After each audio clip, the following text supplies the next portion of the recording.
Welcome to Kush's Astrophotography. Today we'll be going over how to run a dynamic and automatic background extraction in Pixinsight to remove gradients in the backgrounds of your images, like this one here. This is a pretty severe gradient, as you can see, and after running a automatic and dynamic background extraction, this is what I managed to get. So let's get into it. Okay, so here in Pixinsight, the first thing you want to do is open up your file. So to do that, you double click and select your file from the directory. And here it is. So this is my image of M27, the dumbbell nebula. This is shot in the HOO palette. So the first tool you want to open is the screen transfer function tool.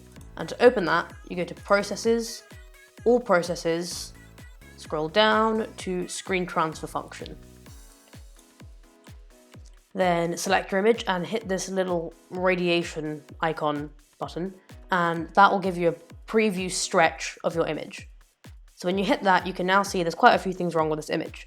First of all, the most obvious is this red background, and the second thing is these gradients in the corners, all of which can be removed by the background extraction. So I'm going to reset that, the reset button's here. The first thing I'm going to show you how to use is the automatic background extraction tool. So to open that up, again, go to Processes, All Processes, and Automatic Background Extractor. Another way you can find it is you can go to Processes, Background Modelization, and Automatic Background Extractor. So when you first open it up, it will probably look like this. And you can leave all the settings here as they already are. The only thing you want to change is on this tab where it says Target Image Correction, you want to change it from None to Division. And what that's going to do is it's going to create a sample of the background and it's going to divide it from this image to create an output file. So let's select our image and run. Now it's going to do its thing for a second, and it's going to generate two files here. The first file is going to be the background which it's created. So it's going to basically subtract anything in the image other than the background, so stars and nebulosity. And then it's going to create the output file. And the output file is this background, which you can see here is mainly red, because that is the background of this image. This output file is essentially this file, but with the background divided from it. So this file here, as you can see, is the output. You can actually discard the background, and the output is what you want. This is the background extracted file. Now you could leave it at that, but I also like to run a subtraction after that. So you can minimize this. And on this image, which you've run the extraction on already, I like to do a subtraction on top of that. That's going to remove a little bit more of these edge gradients, and it'll probably be a very subtle difference, but it still is a difference. And it doesn't take very long, you might as well just do it. So select the image and run.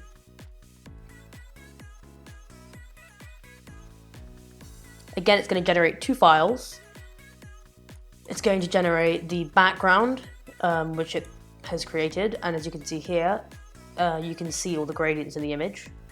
And then it's going to subtract that to create the final image.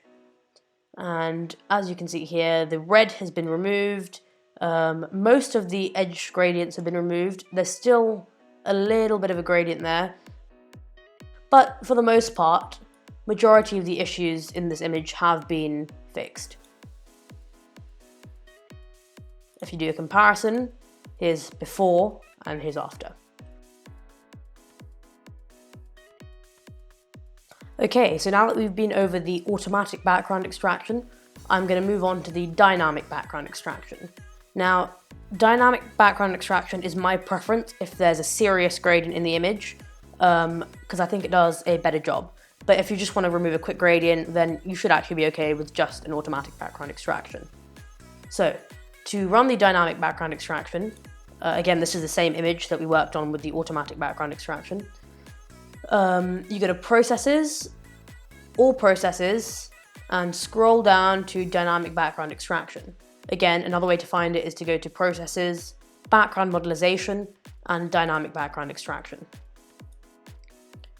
Once you've opened that up, you want to select the image by clicking on it, and then we now need to adjust some of these settings. So the first thing you want to change is where it says Model Parameters. You can change the tolerance to 2, Shadows Relaxation to 6, and you can leave it at that. Then under Sample Generation, this differs between your images, but this is basically telling Pixinsight how big of a sample to take from the image. So I'm going to set this to 90, and samples per row, so how many samples should it generate per row? I'm going to say 8, and I'm going to hit generate. Okay, so as you can see, that's generated these samples across the image, and these are going to be the points that it uses to make an average background to then subtract. The one thing you want to make sure is that none of these samples are on your actual target or on bright stars and bright objects. So the easy way to do that is just to go around and click on them. You can zoom in if you want, and just make sure nothing's there. When you click on a sample point, it will also give you a preview of it over here. And as you can see, there's something there, so we're going to want to move that away, or in this case, just delete it by hitting the X. Another thing you can do is you can click on it and drag it to the side to move it away if you don't want to delete the point, and that also works well. To place another point, just click on the image. So let's say I want to place one more point there. I'm going to add another there so it can try and remove that gradient in the corner. I'll add one there. So if it goes a different color like this, where the point has changed and as opposed to being outline, it's dark, it means that that spot is too bright for it to make a sample out of. So we can move that down slightly. That should be okay. And let's add one in this corner. Let's add one in this corner, and let's add one there. Okay, so that's most of the image. Last thing you want to do is check there are no bright stars on any of your points. So there's one, I'll move that to the side. I think everything else looks good. Oh, there's one. Move that to the side. And that's just on the edge of one.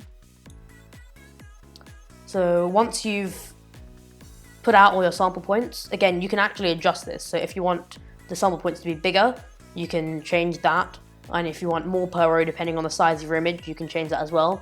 But I find that this works pretty well for me. Once you've done that, again, go down to Target Image Correction, just like we did with the automatic background extraction, and set it to Division. That will, like before, create a background and divide it from the image to remove all of these artifacts in the image.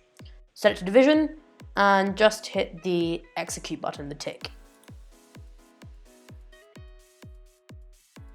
And again, that creates 2 output files, the first being the background sample it made, and the second being the final output image, which, as you can see here, has all of those artifacts and gradients taken care of, except for some on the edges.